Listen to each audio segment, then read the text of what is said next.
এই পিচি ছেড়ে দাও আমাকে, সুরসুরি লাগতেছে তো। আমি তো এখনো পাকিনি গো, পাকলে পরে তারপরে এসে খেও। আইও মা, মালকিন তুমি যেভাবে দৌড়ে আসলে মনে হয় এক কামড় দিয়ে আমাকে খেয়ে ফেলবে গো। আমার তো এখনো বয়সই হয়নি। হে হে মালিক, দেখছো তোমার বউ বেটির কাহিনী? আম খাওয়ার লোভে তো তোমার গলায় বালতি ঝুলিয়ে দিল গো।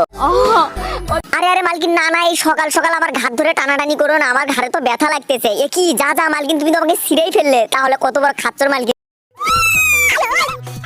না একদম না, খবরদার আমার গায়ে হাত দেবে না, বলতেছি তো আমার বয়সই হয়নি। আগে পেকে যাই তারপরে সে খাবে। দেখো না, যেমন রাক্ষস মা ঠিক তার রাক্ষস মেয়ে, একবারে দুইটা আম খাওয়া শুরু করছে গো। এই বাবু, তোমরা ভিডিওতে লাইক করে চ্যানেলটি সাবস্ক্রাইব করে দাও তো। আইও মা, কত বড় দুষ্টু মেয়ে। তাহলে আমাদেরকে খাওয়া বাদ দিয়ে কিরকম মেকআপ করে ভূত বানিয়ে দিয়েছে।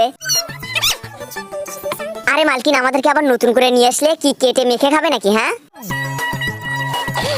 ও আচ্ছা এই ব্যাপার। তাহলে তুমি জুস বানিয়ে খাবে তাই না? এই বাবু, তোমরা একটু কমেন্ট করে বলো তো, তোমাদের কি পাকা আম খেতে ভালো লাগে নাকি পাকা আমের জুস খেতে ভালো লাগে? তাড়াতাড়ি কমেন্ট করে বলো।